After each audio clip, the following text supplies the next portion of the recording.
everyone. So this is Dodger, and I'm doing another custom set review. This time we're going to be discussing the Petals Wilt.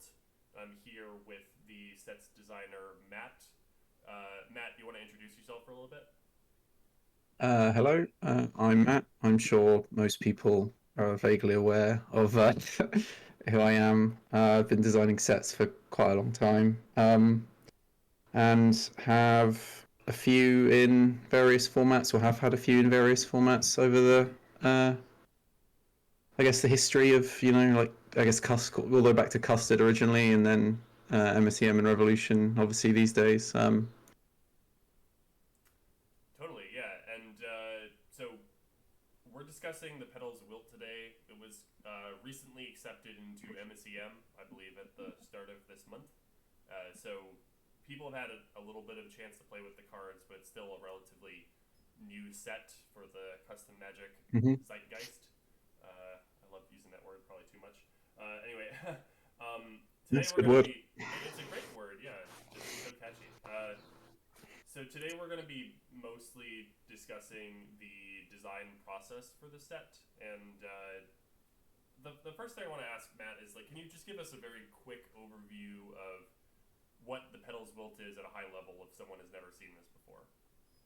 Yeah, essentially, it's a sort of, I mean, maybe dark is the wrong word, but I guess like a gritty kind of high fantasy themed set that is centered around an undead invasion, basically, and all the different races, other races coming together to fight off, basically zombies and skeletons and all that, classic undead good stuff. Hmm.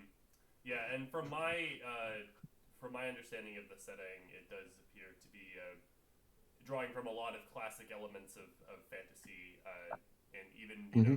some pretty strong Lord of the Rings ish inspirations, such as one of my favorites from the setting is the overt call out in a mechanic way to both dwarves and elves in the same archetype, which is of course very reminiscent of Lord of the Rings and probably my favorite Yep, character definitely, dynamic yeah.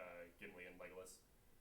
Yep, Um, yep. We got some Lord of the Rings in there, sort of vaguely Game of Thrones, like The Witcher, that kind of stuff. Or Arthurian. There's a lot of like the oaths and stuff are kind of that more that side of things. right, and so this is actually a sequel set Yes. to Quest for the Roseblade, which was added to MSEM several years ago. Um, and when you mentioned that Arthurian piece, uh, the Roseblade itself is a card in both the different sets, and I believe that it, in itself is a very Arthurian inspiration. Yep. Um, Yeah, it's calling back to like Excalibur and all that. The sword and the stone, all that kind of stuff. Definitely. cool. So, can you tell us a little bit about the flavor transition from Quest for the Roseblade to the Petals Wilt, and tonally, what sets the two sets apart from each other? Yeah, so this originally didn't start, I didn't plan it as a sequel at first, but I was sort of doing early set design on a theme. Basically, I had this sort of undead invasion concept, and I had, I think, a rise, and so I think everything but Foretell was slated at that point. Like Odes, Arise, and Siphon were all in that initial draft in some form, and I was kind of, workshopping around like, oh, how do we make flavor that fits into this? And what was coming up was like the classic knights and soldiers and clerics and all that sort of stuff. And then at a certain point, I sort of was like, hang on, this is like 80% of the way there already to Hmm.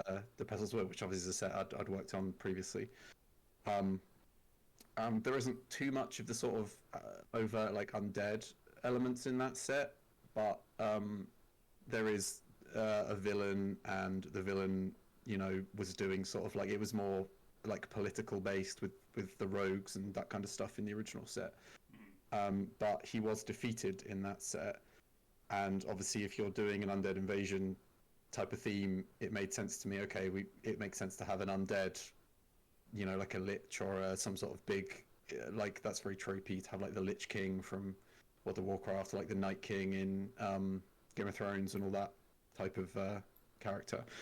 And because the original villain was defeated, I was like, oh well, it makes perfect sense to just have him come back as an undead this time, and he can be leading the undead, hordes, undead invasion against the other races. And so the original set was a lot more like, okay, the races are fighting against each other, um, and in this set they've kind of banded together, and things are generally worse for everybody involved because there's like zombies destroying everything rather than just, okay, these two factions are at war with each other. Um, and there's like political elements involved. You can't really do politics against zombies too much. So you can you can bribe him with some brains. Who knows? that is true. Yeah, you could do. So just for my own edification, which character is representing the leader of So the zombies? Yaran is the both the main villain from this and the previous set. Although obviously there are different other characters around in this set that are Okay, yeah, you're on. part of that. Yeah, I recognize you're on from the previous set as well. Okay, Yes. cool. So why don't we discuss a little bit the mechanics um, Hmm. that are present in this set, and we can probably start with Arise, which of course represents the undead invasion, as it were. Yep. Let me Yep. just pull up Exactly. an Arise card here. Okay, here we got Underpass Ranger. So Arise as a mechanic is similar to Embalm. The token is the exact same, except it is black. It gains the zombie type, and it cannot block. Hmm. So I'm curious, what was your thought process behind including this mechanic? Your choice to make it different from Embalm. Can you just tell me a little bit about that? Yeah. So having obviously when I was doing the initial draft, like mechanical setup with Arise and Siphon, kind of like they have interplay where you obviously have cheaper, because can't block is a drawback on the tokens. You end up with cheaper costs than you tend to get with like embalm abilities, which is part of also what makes it play a bit differently, because generally the embalm costs are higher because the creatures tend to be better in play since they can block and trade with stuff. It kind of gives you like cheap ways to use your Siphon. You've got like, okay, I got this 3/3 can't block, and also if it can't really attack right now profitably, then you don't feel as bad about the fact that you, one, didn't pay a card to get it into play because you just got it off of an ability of a card in your graveyard, and then two, it like kind of, if it can't block and also can't get profitable attacks, you don't feel that bad about just getting rid of some of its stats to Siphon as well. Hmm. And I think obviously Embalm sets the color of the creatures to white, which you kind of need, like for this purposes, I kind of needed the flavor of, okay, it turns into a black zombie because it's on almost all of the cards. A few of them are like cultists who are sort of, it's sort of implied that they're willingly becoming um, zombies in some way, but a lot of them are like a mortal, like a dwarf or an elf or a human on the front that then is dying and sort of being raised as part of the undead forces later on the back. And so I think not having them be black would be probably a big, it's like a big flavor thing to make sure that they feel like they are more sort of evil or dark on the backsides. Yeah, that tracks me. And the whole flavor of Embalm is very specific to mummies, so Yes, yes. uh, that all tracks to me. And in the case of, for instance, Underpass Ranger, the Arise cost is actually cheaper than Hmm. the original mana cost, which means that if you mill the card or discard it, all of a sudden you've got a Yep. better version in the graveyard, which is always tickles my Melvin bone. Um, I don't know how many players understand that reference, but basically it's mechanically satisfying. Uh, Yes. so the next mechanic I want to discuss is a returning mechanic from Quest Roseblade, it is Foretell. Hmm. This is of course a mechanic that we've seen in the original Magic game. Let me pull up a Foretell card.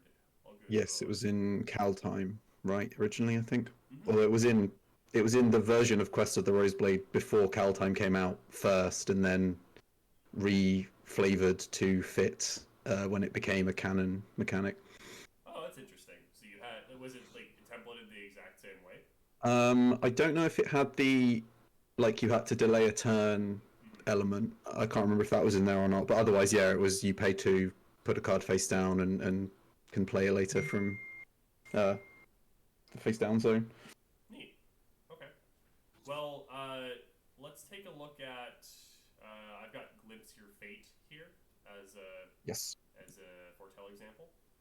So most players should be familiar with the foretell mechanic. My question to you is, why is foretell chosen as the return mechanic from Quest for the Roseblade? Because typically, the return mechanic is chosen because it's most iconic, representing the plane. For instance, every Zendikar set has landfall. Yes.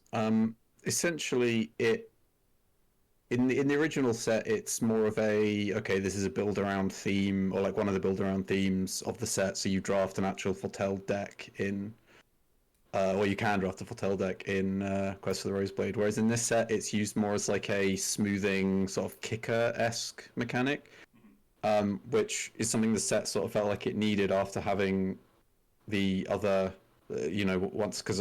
Like I said, the original draft of the set, I'm pretty sure had the other three mechanics in it from the beginning.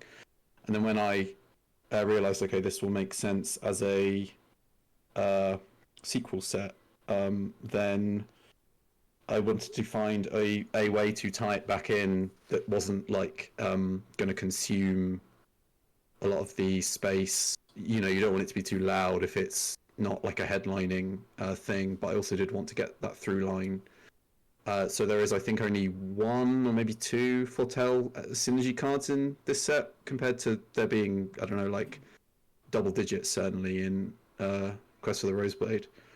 Um, but a lot of the designs are more just sort of individual. Like there's the cycle of rares that have the off color or like the dual color Foretell costs, which is reminiscent of some similar things we've seen, Right. obviously with different mechanics. Yeah, I was about to point out that there is still some innovation on the foretell mechanic with like you said these Yes. off color foretell costs. So for instance, I'm Hmm. looking at Apex's Prey here, which is a bite at the base, but then if you foretell it and have double red, then all of a sudden you're also getting a 4/4 dragon, which is very exciting. Yep. Um, yeah, so that's cool. Let's see. I believe there's two other mechanics to discuss in this set. Why don't we discuss the siphon mechanic, Yep. which is a delve-like, and of course there's many variants of delve in the custom magic milieu. But if Hmm. we take a look at, let's see here, I'll go for a simple one. We go to red. We have Gemhaugen Burns, Yep. which is a lightning strike with the siphon mechanic. So you can make it cheaper by shrinking one of your guys. Actually, that's probably not the best example. It might be better to pick a more expensive card. Let me check out. Okay, here we have the Usurper's Dark Rebirth. So a 6 mana sorcery, which reanimates a creature and drains the opponent for 3. And you can also make it cheaper by siphoning it. Hmm.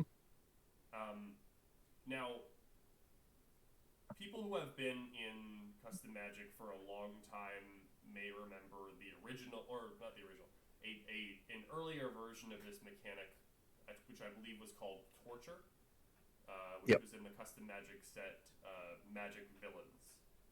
Hmm.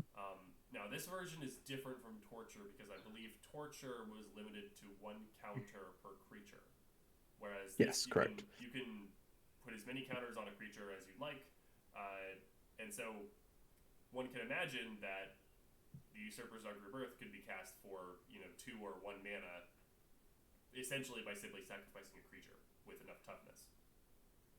Yep. So it's a significant power increase just in terms of the actual mechanic, and of course the cards can be balanced to match. So why did you go with A, this mechanic, and B, this version of the mechanic? Yeah, so I wanted to have a mechanic that felt like it was both being able to be used. So a lot of the cards are flavored around the dark, or like the sort of the undead faction. They're like darker magic or things tied to them. But there are also some that are more flavored around like defenders, sort of desperately using up their strength to empower a spell of some kind, that kind of thing. And I thought that the sort of split between those two things was cool thematically because it kind of gets you both sides of like the conflict. You can use a mechanic on cards of like both factions in a sense, in sort of different ways flavorfully. And I did actually originally use or like looked at torture a little bit at the beginning. Because I also wanted to do -1/-1 counters, partly because I'd just never designed a full set with them before, and so it was something that I felt like would be, just like an interesting challenge to do, and also because it, I think, fit well into the undead kind of, if you've got like a darker setting, everything's getting darker, and the original set had, um, I forget what it's called, but the modified, the pseudo keyword modified, basically embattled, is it? I think that was the Um, version that was named in custom before modified was included. yes, yeah. And so it had things that cared about +1 counters and stuff like that in it. And so I felt like doing a switch to -1/-1 counters and caring about those kind of amplified that transition between, okay, we've got the heroic, like we're building up counters and stuff on creatures versus the darker version of, okay, I'm going to use my creatures to provide counters to power up these spells, kind of thing. And torture just the flavor like doesn't really work for torture. For it works kind of for like the evil stuff, but doesn't really work for the other side of it too much. And also, I didn't like that it wanted you to like go wide, which was a thing that other colors were already doing in the set, and it just didn't really fit in with what the colors that Siphon ends up being more centered around kind of worked with too much. That makes perfect sense. Yeah.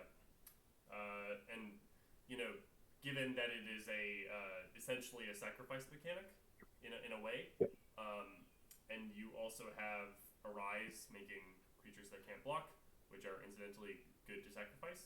So Yes. there's some nice little synergy there. Yeah, exactly. Um, okay, and then the final mechanic that we haven't discussed yet is the oaths.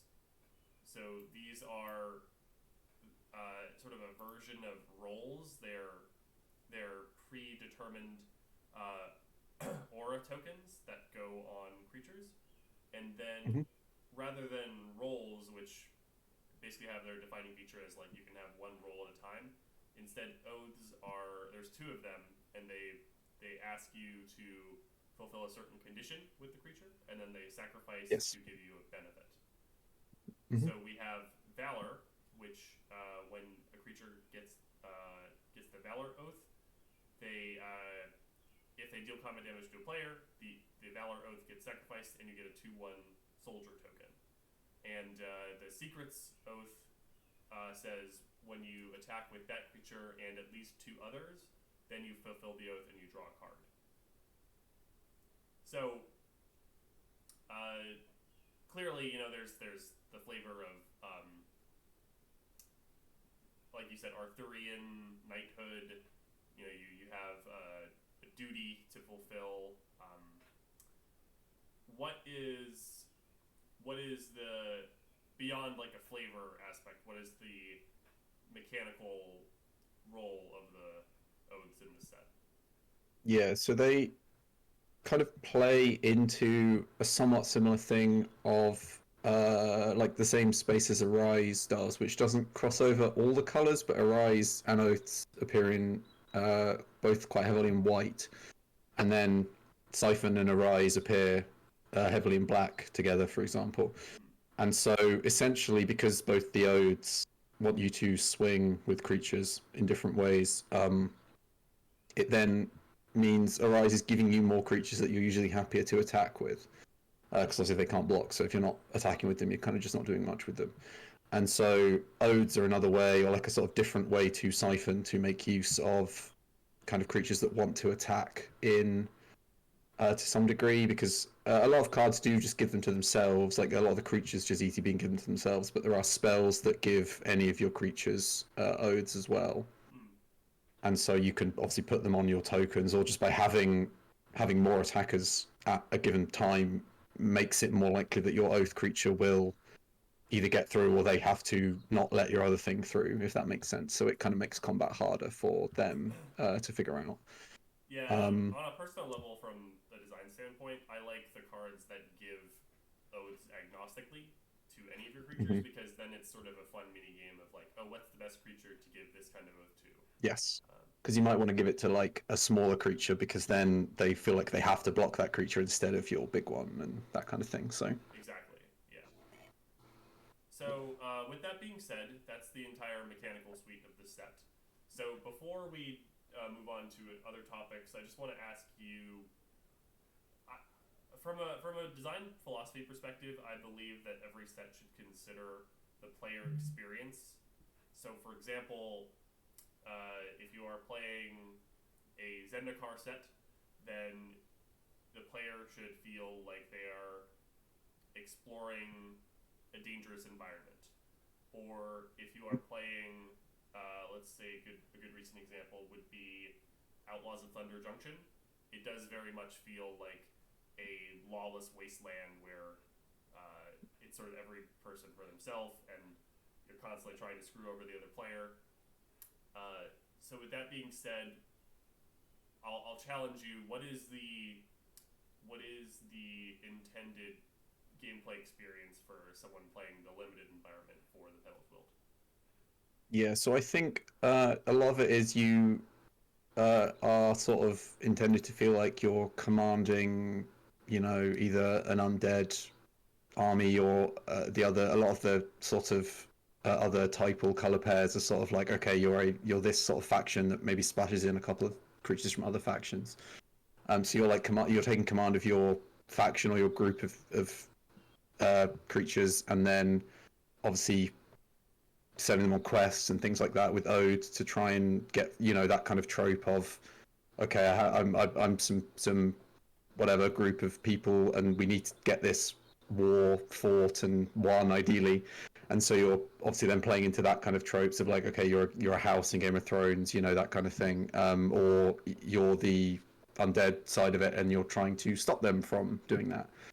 And a lot of the decks and archetypes are one of those two. Not exclusively. There's a couple that don't really uh, play into that quite as much, but generally speaking, even the ones that aren't explicitly like typal or that kind of thing based, the colors that they're in will tend to mean that they have cards largely from like one or two of the factions in them, like factions within the wider groups.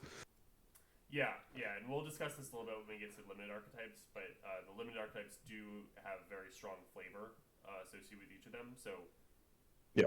we're sort of getting the experience of choosing a side and um, Yeah, and participating in a larger playing essentially. I mean, field. I definitely wanted to get like the odes definitely are sort of an attempt to get that fantasy of like, okay, in all the like Arthurian legends, you have the beginning of the story where something will come in and be like, oh, there's a quest for you to go on like the Green Knight and all that kind of Mm-hmm. stuff. And so I was basically trying to figure out, okay, how do we make a mechanic that, because a lot of sort of quest adjacent mechanics will be, here's a card with a quest on it, and you as a player are trying to complete that quest. And so my goal was like, okay, how do I make a mechanic where it feels like the creature is completing the quest rather than, it's on a creature card itself, and that creature is then going through the quest rather than, okay, this card itself is the quest, if that makes sense.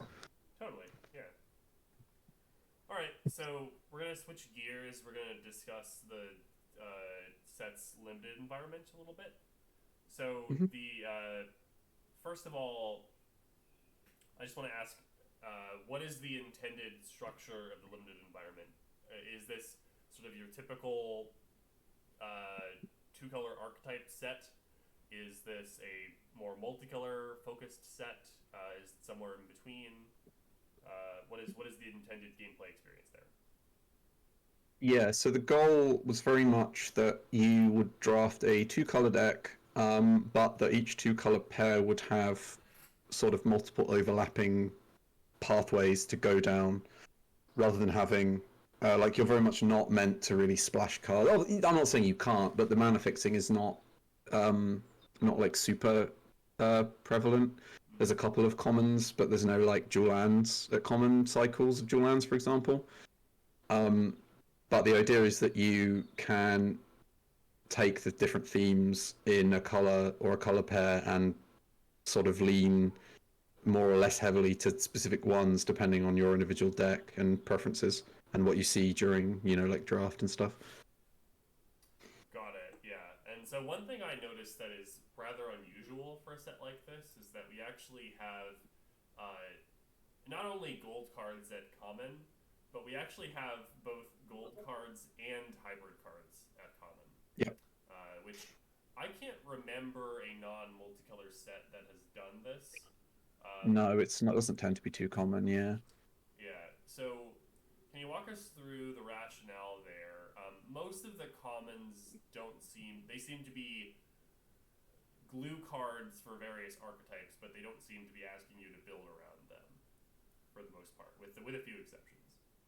Yeah. So I basically wanted to have cards at common that were sort of signposts to, okay, you want to be in this two-color deck in a way that was a bit more obvious than obviously a lot of sets will have cards of all rarities that are kind of like, okay, this is a gold card that isn't gold, if that makes sense. It only really goes in one of the decks, and that's a way to be okay. If you're seeing a lot of this, then you can sort of move into that deck.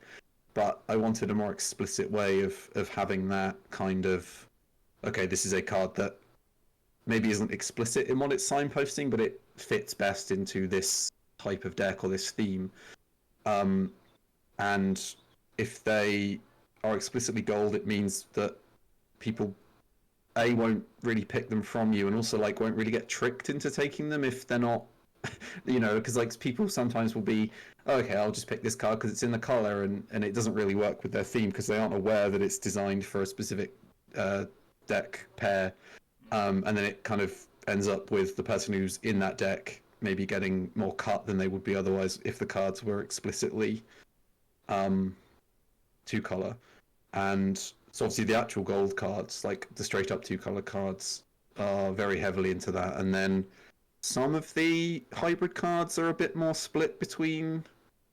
Not all of them. Some of them are quite focused on. Okay, this is like the blue red one that generally wants to go in the blue red deck. But some of them do have a bit more overlap of. Okay, this can go in.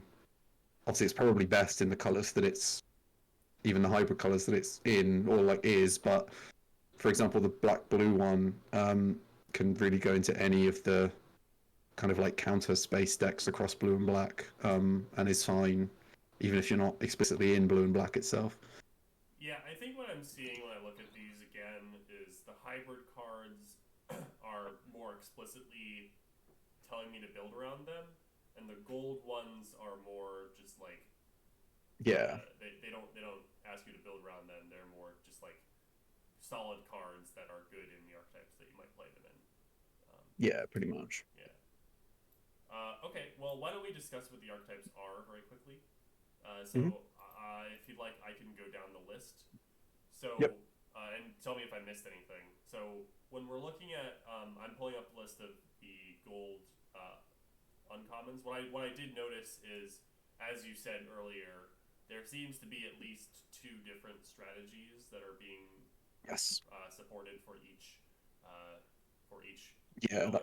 that was one of the design goals, and ideally that they also had some crossover between the two of them as well. Right. And another way I like to think of this is very often we get uh, what I might call like flavored typal archetypes, where it's like, Yes. you know, you want to play detectives, but detectives are good at investigating and drawing cards. So then you have other cards that care about those things, and they can also be Hmm. detectives. And so that's kind of a very easy way to interplay this. So Yeah, yeah. for blue white, it looks like we have synergies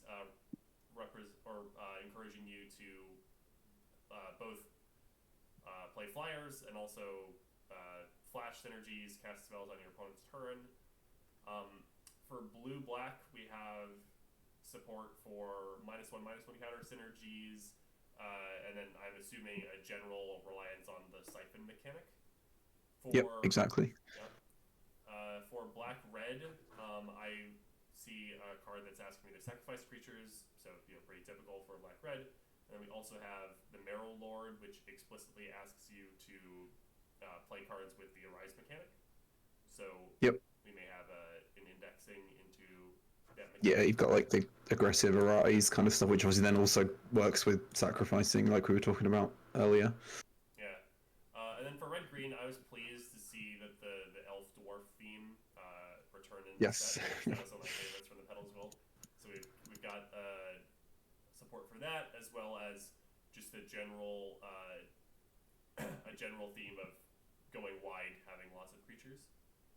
Yep. Um, for green white, there's the citizens peasants typal, and this is sort of the most monolithic color pair to me because both of the archons are generally, I forget what the other one is. Okay, both the archons are generally like, okay, play as many citizens and peasants as you can, and also tokens, but those are probably going to be citizens or peasants. So Yes, yeah, I think that's true as well. They do tend to cross over more than maybe some of the others do. Just because yeah, like go wide naturally synergizes with having the 1/1 tokens that a lot of yeah, the cards create. that's totally fine. Just pointing that out. For white black, we seem to have we have the focus of the oath mechanic, and we also have specifically calling out knights and soldiers, and then the knights and Hmm. soldiers often also have a synergy with gaining or losing life, which is something that we Yep. saw recently in Bloomborough, and I suspect we may see a lot more of this in Magic over the years. Um, Yes, I think obviously this was designed before any of that stuff came out, but yes, I think it's a cool space that white and black can do that's sort of unique to white and black almost in a lot of ways because like it doesn't really make sense in any other specific color pair. So I think it's a cool like little thing you can do in spaces that it makes sense in. Certainly, yeah. And then for black green, there's a general theme of high toughness. Vernal Decay in Hmm. particular calls out toughness 4 or greater. And then we Yes. also have Eberron the Haunted, which is sort of comparing like if you have the highest toughness, but just in general, from perusing the set, it seems like a lot of cards specifically care about toughness 4 or greater. Yep. Okay. And he also the legendary one also puts a -1/-1 counter on something, and there's some synergies with that in black and green too. right, right. And Obviously, it's built into his own ability as well, but yeah. yeah, and I like that because creatures with high toughness also are good to siphon, right? Because Yes, exactly. Yes. yeah, so that's a clever synergy there. And I did skip over blue red, but we're also seeing pirates and rogues, and then a synergy with non creature spells. So pretty Yep. typical, Yep. pretty Exactly that. typical Yep. blue red goodness. Never gets old. And then we got red white, which is calling back to Strixhaven, where we have a synergy with cards leaving your graveyard. Hmm. And this is also, it seems to be relatively dwarf focused flavor of the Yes, game. it is. Yeah. Yeah. Um, and then blue green, which reuses the the self bounce slash blink archetype that was found in Quest for the Roseblade. Yep. Which works nicely with the siphon and the -1/-1 counters because you Yeah, can dump a load of those on one of your own creatures, not kill it, and then pick it up with or flicker it or whatever with one of those effects. totally. And I really do like, especially now that you called it out, that both black green and blue green, while not explicitly telling you to play Cipher cards or Siphon cards. They both Yep, exactly. Yeah, have archetypes that naturally work well yeah. I with. felt like Yeah, sort of explicit siphon like stuff is not great design generally because you also can't really support playing like it is not a mechanic that kind of like Delve is, right, where you don't want to just take every card with it on because your deck kind of won't like it just won't function properly because your creatures just will be dead all the time. it's true. It's very true. Okay, so that was sort of the rundown of the mechanics or of the archetypes. Excuse me. So the next thing I like to do, this is sort of especially from the limited nerd in me, is I like to go over and discuss with the designer what are the best commons for each color. So I've drawn up my list ahead of time. Have you also Yep. got your list? Yes, no, I do have one. Yep. Okay, perfect. So why don't we start with white, and I'll just sort these Hmm. by mana value. Okay. So let me pull up my list here. So I'll start with my arguments for white. I have Esmery's Breeze Seeker taking the top spot. Hmm. It is a 5 mana 3/3 flash flyer, and when it enters, it seeks Valor. So this card, is very efficient for what it does. These days, a 3/3 flyer does typically cost 4 at common, but we do get the flash, which is very valuable for the white blue archetype. Um, and then also, we're not just getting a 3/3, we're also sort of delayed getting a 2/1 as well. And so I Yep. find that this card is just a very efficient um, package in general. Getting that 2/1 can help with the race, and the flash can give you a lot of extra play, especially since there's many different reasons to want to hold up mana. Yeah, it fits into a lot of different like themes across the different color pairs as well because you get a knight and a soldier and an oath and a flash flyer and also two creatures to go with the green white like go wide stuff. So it has a lot of pivot points. Yeah, yeah. And then my other choice here is, let me find it, Edelbur Frontliners. So this is a 3 mana 3/2. If you have a knight or soldier enter, then it gets +1/+0 and gains indestructible. So I feel that this is relatively easy to trigger with the number of Yep. enablers in the set, and just the payoff of attacking with an indestructible 4/2 multiple turns in a row can really pressure the opponent down, and whittle away at their resources if you have the tempo advantage. So I'm a big fan of this card. Hmm. Makes sense. So what were your choices for white?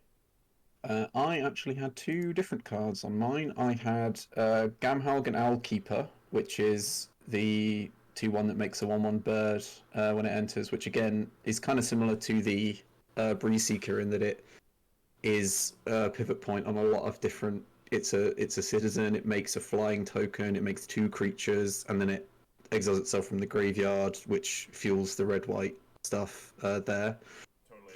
And it's also just an efficient um, two bodies for 3 mana, one of them flying, like kind of like the Breeze Seeker is. Obviously, you just get both of these up front, and then the activated ability is a little bit clunky, but obviously it's upside on a card that you already like kind of want and is good. So not much cost to it really there. This card cost 2 for a long time with slightly different numbers, and that Mm. ended up being probably too much. So, but both in limited and potentially even like constructed in some ways. So ended up being pulled back to this version, which I think is still in limited, still very good, but obviously a lot less of a problem anywhere else. Yeah, I like where this ended up, and just I do predict that we're gonna have different choices a lot because um, the power level of the commons in the set is very flat across the board. Yes, I think that's I mostly found fair. this Yeah. list quite difficult to do actually. Yeah, same a little bit. I think Yeah, it's also because the set has been in sort of design development for a while. It's also very slightly lower power than like the common level, is slightly lower power than you would see in a modern set. Obviously, it's not designed around like play booster um, power level stuff, so or like play booster commons, which potentially makes things somewhat harder to pick as well. I'm not sure. But my second one was just the Oblivion Ring effect, which is Scion's Sentence with Foretell, because you can, if you don't need to, if you don't have anything else to do on turn two, you can just foretell this on turn two, and then on a later turn, like play a creature and then cast this once they have something that you want to get rid of. You just pay the 2 mana, get it out of the foretell, and just paying it for 4 mana is like fine. It's obviously not super efficient, but you'll do it, and it because it's exile, it shuts off all their Arise stuff as well. So Totally. Yeah, these are both high on my list as well. Okay, so if we move on to blue, my choice for number one for blue was Scale Slough Drake. So this is a 3 mana 3/4 flyer, and it puts a -1/-1 counter on one of your creatures.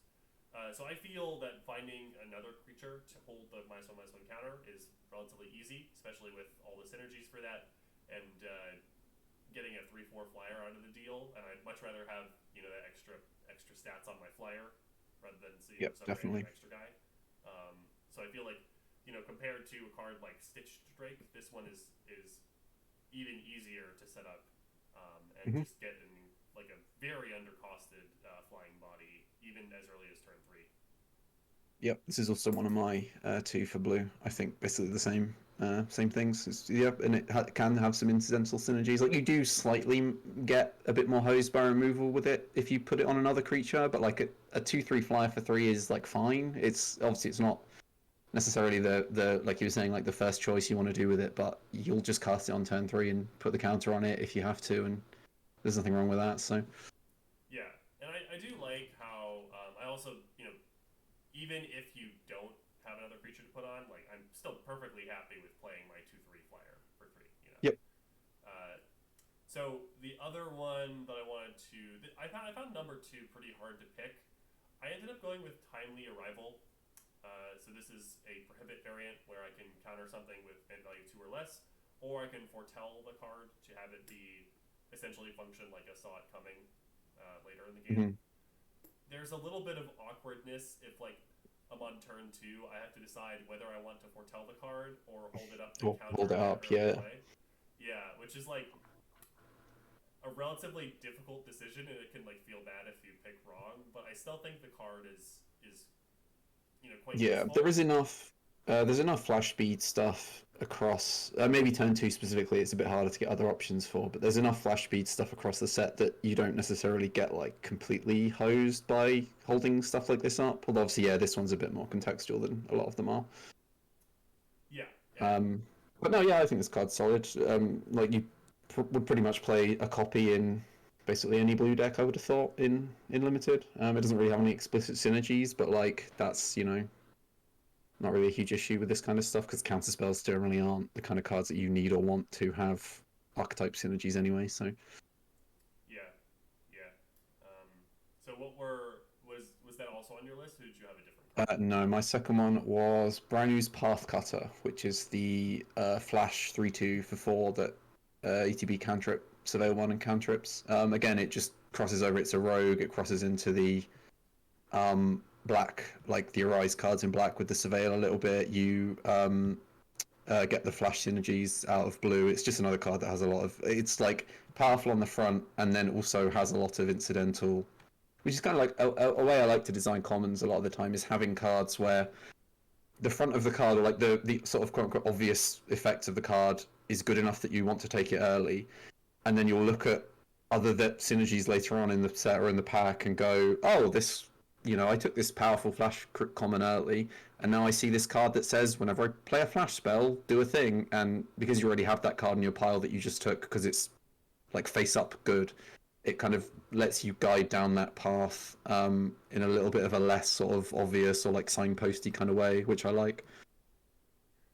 Yeah, so basically making it easier to try to build a particular strategy if you happen to already have some cards that you already Yeah, want to and it play. means you don't just get stuck if you like. Okay, you take early, like you pick an early card.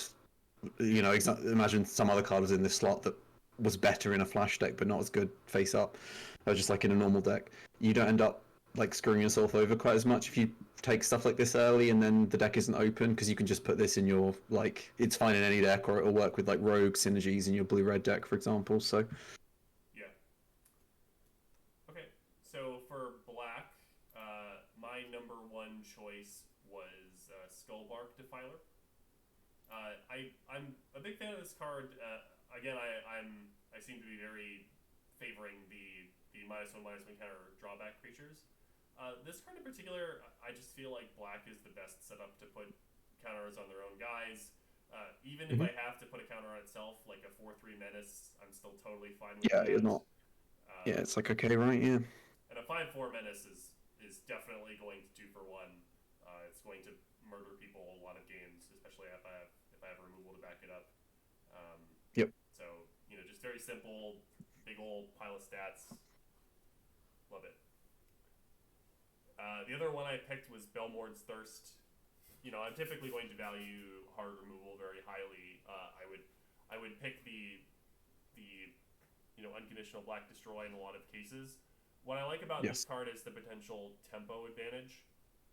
So, for instance, if you are looking to make a couple of key attacks in the mid game, I can play this alongside another creature, and Hmm. you know you potentially removing their turn 5 play for 1 or 2 mana is very appealing to me. So I really like the Yeah, it flexibility of this it card. often ends up, I think, playing out like there's kind of, we've seen the cards like this a couple of times in the past where there'll be like a bone splinters that you can basically pay a kicker to, you can pay like 5 and just kill the thing without Yeah, sacrificing. It's been in like a few sets. It kind of ends up playing quite similar to that in some cases where you'll just like either fully destroy your worst creature or like shrink your whole board a bit to just get it for like cheap, and then yeah, blow something up while playing something else. yeah. Actually, I really love Um, the Eaten Alive comparison here because this is even more flexible than that. It can fit almost yes, any yep. spot in your curve, and you don't. Most of the time you don't have to straight up sacrifice a creature to play it cheaply as well, which is really Yeah, excellent. that was one of mine too. And my other one is Way Hunger, which is just the 2 mana instant put 2 counters on something, which again is Yeah, just another card that is just kind of good and then has a lot of incidental synergies with other stuff going on in the set. yeah, totally. And the nice part about these sort of like negative auras is you can always just make their creature much worse even if you don't have anything to contest it Yeah, with you and can. gain Yeah, gain they yourself some life that way essentially. like if they play that the Scale Slough Drake, you can just sort of, you don't feel that bad about just putting this on it and then forcing them to have a way to pick it up again or something, because you don't really care about the 1/2 anywhere near as much as the 3/4. Totally. Yeah. All right. Well, for red, my choices will be pretty boring. I chose Cleansing Brimstone as my number one.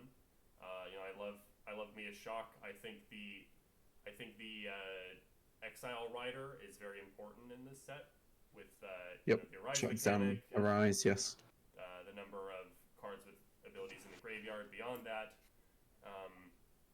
You also tend to get, like, it's weird, but in a set with as much -1/-1 counters as this, you tend to get like the average creature is slightly smaller almost in some ways. You do have the outliers like the Drake that are bigger because they dump the counter somewhere else some of the time, but like because of Siphon and stuff like that, you often end up with, okay, this can actually take out something with a counter on it that wouldn't otherwise be able to, die to a shot kind of thing.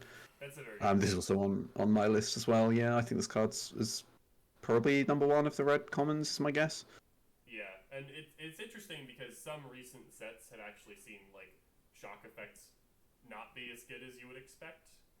But Yep. those sets are typically slower, and this doesn't necessarily feel like a slow set to me. It seems No, I don't think it's. I think about it's average, average. maybe Yeah, leaning fast. Yeah, if anything. yeah. And then my other choice here is Deep Stone Trader. It is a 4 mana 2/1 which when it enters, you can sacrifice a creature to make a 4/4 menace. So I like this card just because the floor of a 4/4 menace for 4 is like pretty unusual. And I also see this as a Mm. great outlet for. Uh, there's a lot of random small dudes in red that you may want to sacrifice, including Arise tokens, including Yep. if you're playing red black. Um, and so, I just feel like the floor plus the upside of turning something that wouldn't be useful anyway into a 4/4 and then also getting a 2/1.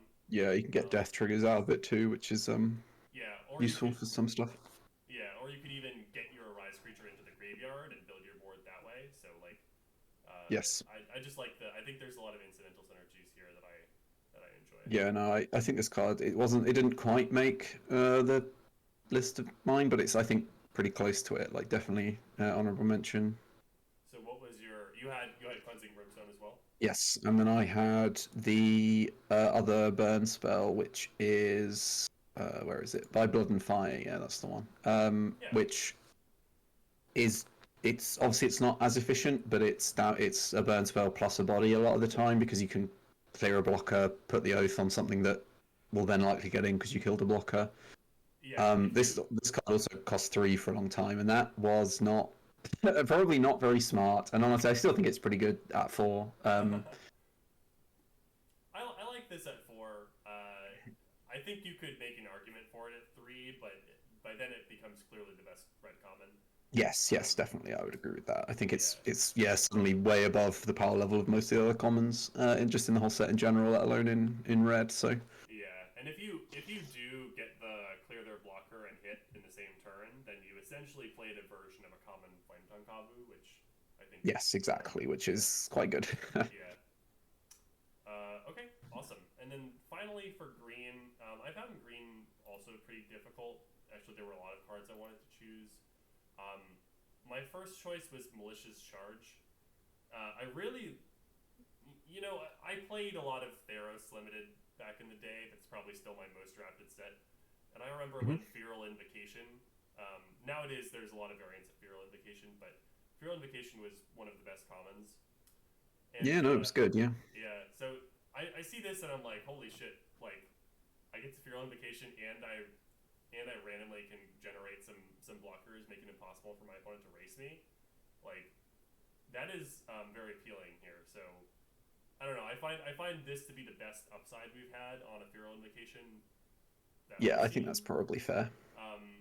And so I would love to play with this card personally. So I put it as my number I one. think it slightly suffers from the fact that a lot of there is a giant that's a peasant at common, but other than that, there's a lot of like a lot of the citizens and peasants are small, so it then doesn't necessarily like you can get a swing in, but then it might trade with something on the attack back. But I do think this card is quite good, nevertheless. That's fair. Yeah, I mean, I'm not even really necessarily.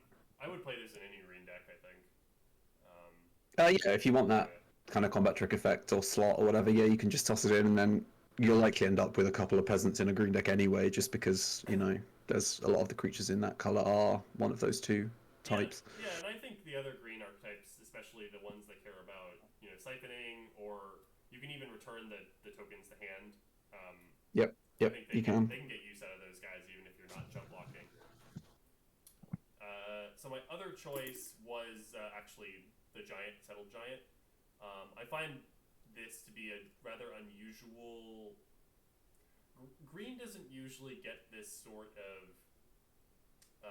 game-ending reach, or I mean the No, it's a reach in the bit, form of yeah, it's a evasion. bit more like the way it scales is a bit heavier than a lot of the similar effects that we tend to see on these kinds of cards. Yeah, like when I see this card, I'm like, okay, it's very common for green to be in these situations where, yeah, you have big things, but the board is so cluttered that like it doesn't really matter because your opponent can set up favorable blocks, and your only Yeah, hope of getting out of that situation is to use evasion from other colors or to use some yeah, sort of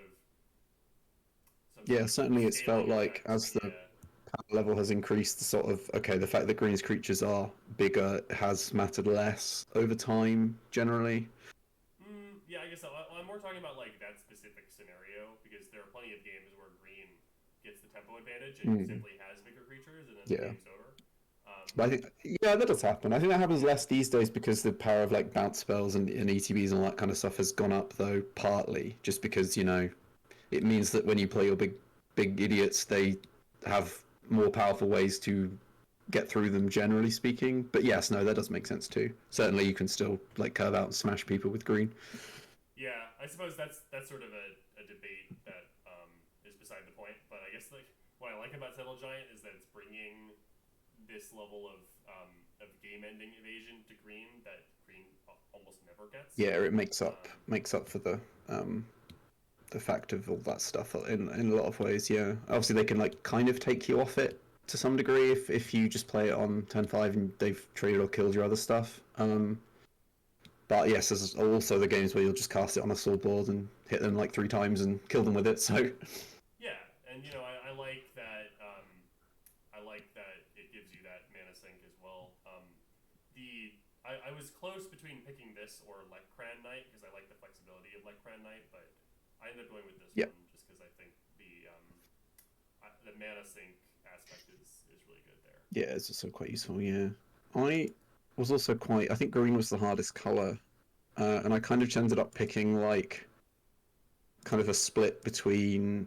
For one of my slots, I just kind of put a split between the two, like ramp or well, the Acolyte of the Rose Order, which is literally ramp, and then um the Scion of um something. Where is it? This thing, the elk thing. Yeah, that was my runner up. Uh, yeah, just because again, they're both like flexible things that green likes to do. And then my other one was the Survivalist, Carecran Survivalists, just because it's a way to like if you're playing a later green deck, it's a way to stabilize the board against a lot of the aggro stuff that probably gains you like because like we were saying, a lot of the black green stuff is designed to have or like it wants you to have bigger toughness creatures. If you can gain like 4 or 5 life off of this from having some other creature sitting around, it's big and it can like stabilize the board. Although you probably don't want more than like a copy or two, so maybe that means it isn't the best thing to put in like the sort of most powerful common slots because you probably want those to be cards that you want a bunch of. But yeah, I think it's a good way to kind of get a bigger green deck a bit more pulled together. Yeah, I mean the vigilance is making this card Yes, that also, incredibly yeah, effective at stabilizing the board. Um, because it can swing in through or rise things which obviously can't block, and then probably stop them attacking you back because it won't like it'll eat almost all of them. yeah, I think in Innistrad Crimson Vow there was a version of this that didn't have vigilance but was otherwise the same. Yeah, it was like a wolf thing, right? I vaguely remember that. I think it was called That card was quite good, I think, too. Flourishing Hunter. Yeah, there it is. Yeah, that sounds, yeah. Yeah. So you know, definitely this card is strong. It's just more of a deck dependent card, I would say.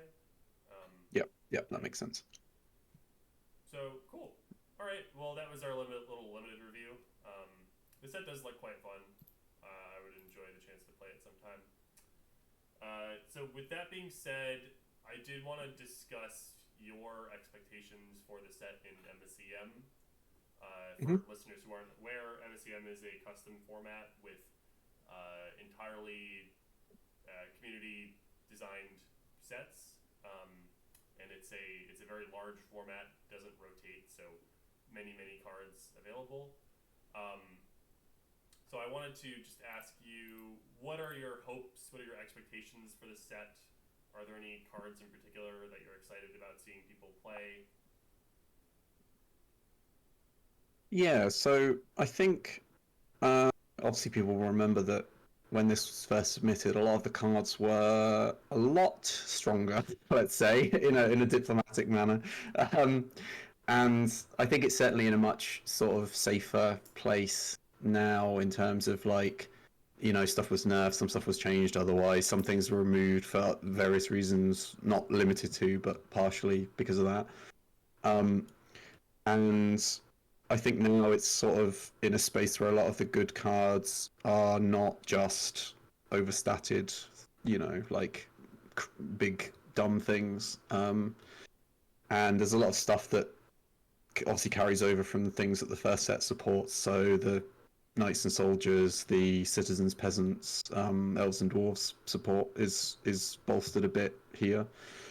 as well as there's like basically all the limited archetype things somewhat cross over into um, constructed because I kind of like to design sets in a way where that kind of makes sense in a lot of cases because it feels natural to have some constructed level versions of stuff that is a set theme. And it also means that often in limited, you can then pack one, pick one, whatever that rare is, and it's probably quite good in limited at signposting you to be that deck too.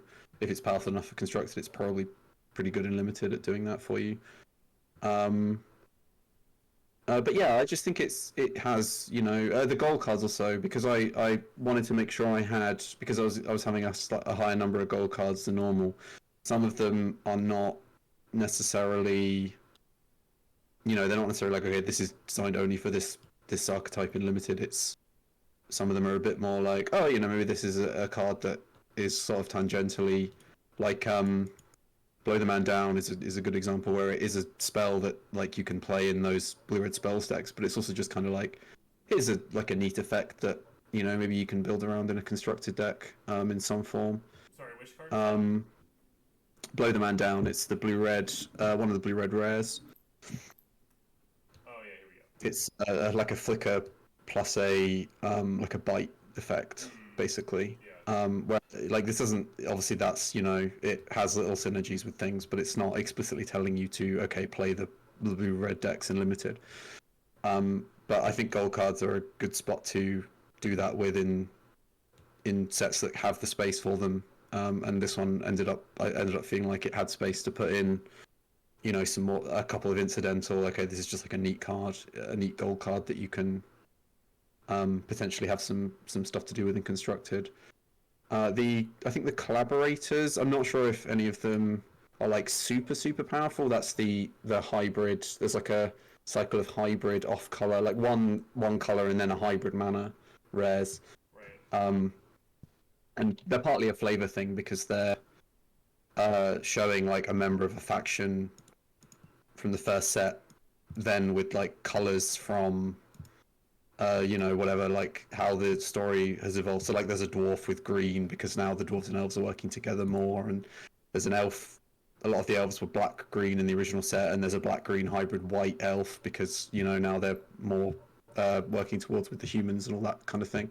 But I think these are all quite like interesting, or like I try to make these all sort of interesting potential constructed cards that are like they all have a type, so you can think about them in the context of okay, this is a soldier, this is a knight, whatever, a dwarf, but also they just have a cool effect that works in the hybrid manner, hybrid plus a color manner. And I think all their designs are quite interesting, but we'll have to see if any of them end up being like super powerful or powerful enough to see any like play. But I think they're all like cool.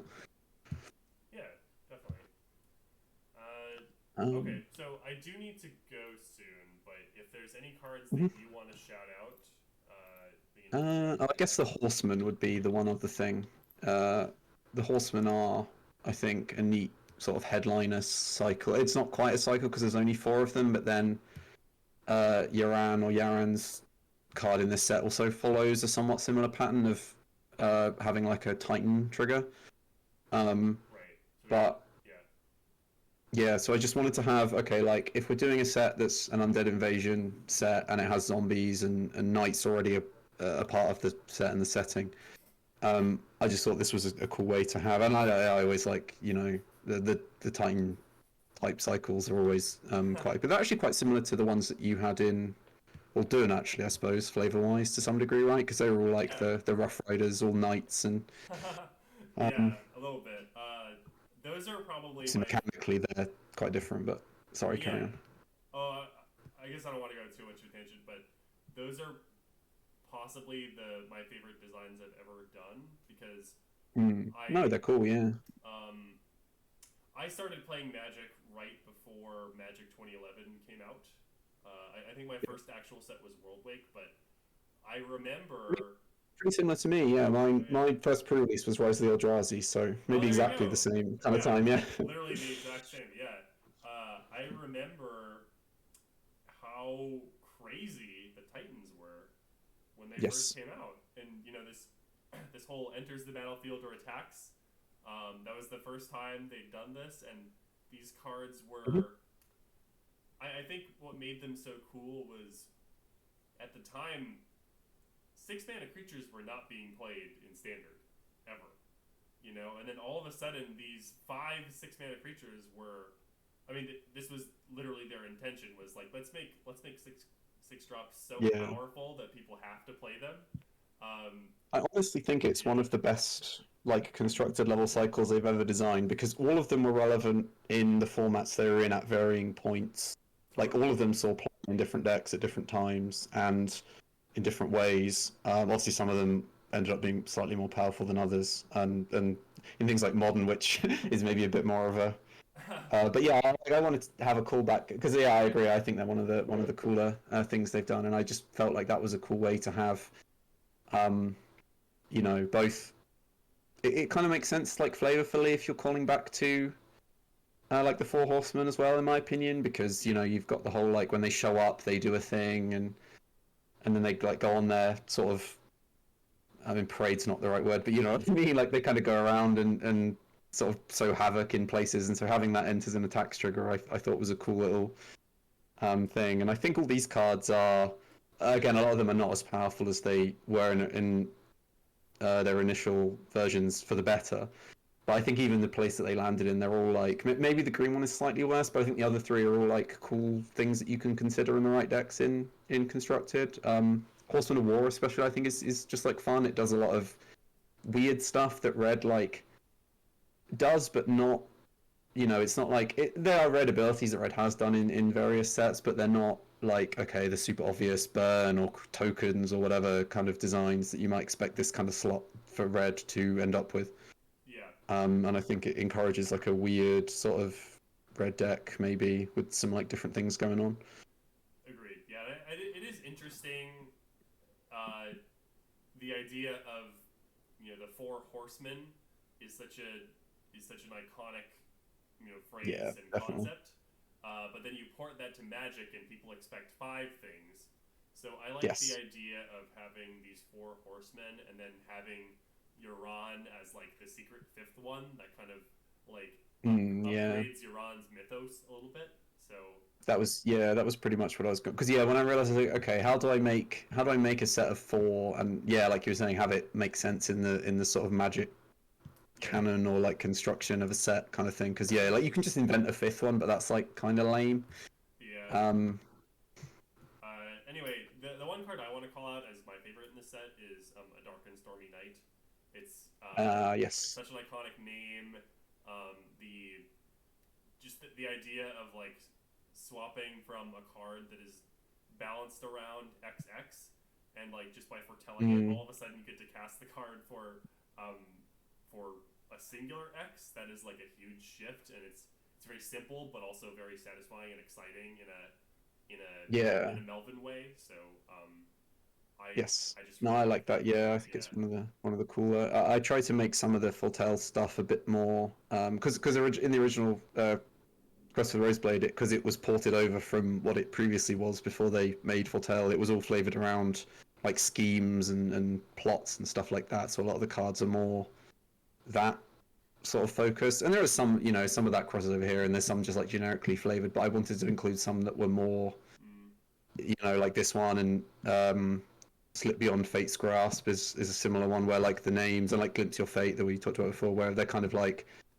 tapping more into that foretell, that kind of thing. That flavor a bit heavier than the generic feeling stuff was doing. mm. Okay, so I do have to cut this short because I have to get to Yep, work. that's cool. But I really No problem. appreciate you going over this set with me, Matt. I Yeah, no, thanks encourage for thanks for having me. I encourage anyone who hasn't played MCM to give it a try. And Hmm. if you do play MCM but you haven't tried out this new set, I recommend you do it. And with that being said, thanks so much, Matt, and have a good one, everybody. Yep, thank you.